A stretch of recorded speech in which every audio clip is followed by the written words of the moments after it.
Sup, mans? Today I thought I might tackle the other kind of sides of animals. So today we're going to discuss... That's the wrong note. Today we'll discuss animal testing. Yes, it's going to be one of those videos. So it's one of those controversial kind of subjects you'll find around the internet that always has some sort of topic about animal cruelty. I feel like wearing gloves. They'll be talking about the cons, and the people who talk about the pros usually get flamed for it. So I thought I would go against the tide and talk about the pros and the cons, because I'm just like that. So I've got some notes here, and I shall read from them. And I think I'm breaking some sort of internet rule when I say I'm reading from notes, instead of just making myself look uber clever. So you guys should be lucky that I reveal this to you, quite frankly. So yeah, the first point I would like to come across is, I'll start on a pro. It does, in fairness, help testing pharmaceutical and cosmetic products. Throwing that out there. It is a win for us, and they always say humans are the dominant species because we have bigger brains. That being said, there are of course animals who have solved puzzles better than humans have. That's pretty awesome, I think.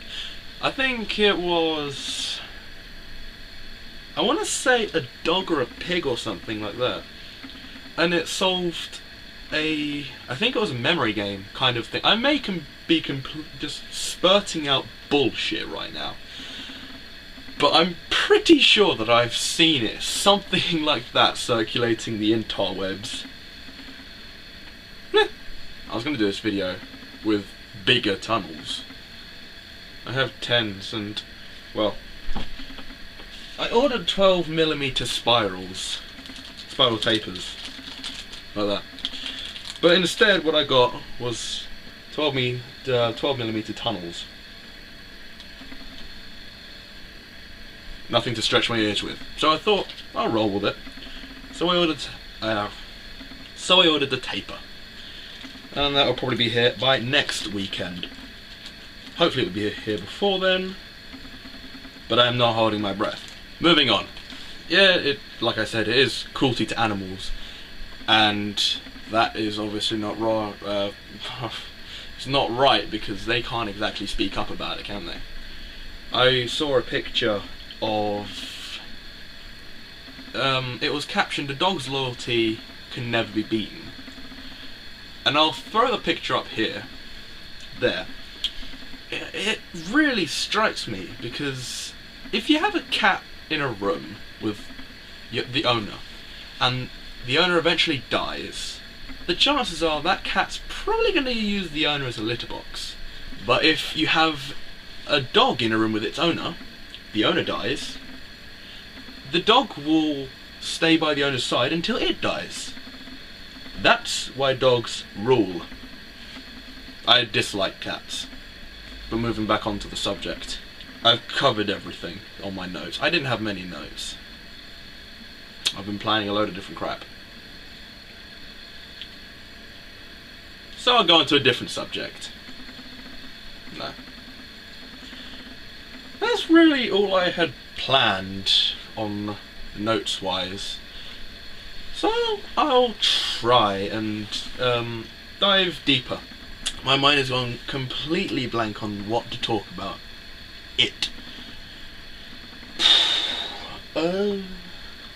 Yeah. If you are a fan of designer labels I mean that use products from animals, like, you know, all the stupidly expensive handbags that women buy, like Louis Vuitton, Gucci, that crap. Or you are more a clothing person, leather jackets, woolly jumpers. Do you get designer woolly jumpers? I'd never actually given that much thought. If you do, then it's a pretty stupid thing to buy, because it's designer, and designers, well, they're just clothes, for Christ's sake. Just clothes! I can't really judge anyone for doing it, but I think it's a very stupid thing to do. I mean, they're clothes. If they make you happy, then go, by all means, get them. I just will never really be caught wearing more than band shirts, DC, or other skate companies, and crap like that. What was I talking about? That's right. So if you're the kind of person that really likes labels stuff, and you can't live without it because it's your life and it's amazing, and you are in love with, let's say, Louis Vuitton, just Louis Vuitton, nothing else, and there was this really nice bag you saw that you thought, my life depends on this bag, and if I don't get it, I will be struck down by the grace of God or something. And then you watch this video, would you then be more inclined to not get that bag, or whatever they happen to be making, if you feel very strongly against animal cruelty, animal testing? Animal cruelty, I think, could be discussed in a different episode. Got to note that down. It probably won't be discussed. It's kind of a one-sided thing. There's nothing good about animal cruelty, is there? Anyway, would you be inclined to not buy a bag because it was killed, because they've killed an animal to make it? That is something to think about, and for you to leave down there in the comments below. So yeah, that's about all I've got for this video. I'm going to balance you on my knee. Everyone shift to the middle of the camera. I am God. Comment. So yeah, I am going to go. Remember, leave your comments down there if you would still use a label for... That was funny. Still use a label product if you were in the middle of thinking about it being made by an animal. That was really badly worded. Would you still buy a product knowing that an animal was killed to make it? Leave that down there. I know that was probably still very vague, and I can't right now think of any better way to phrase it. So, yeah, have fun posting.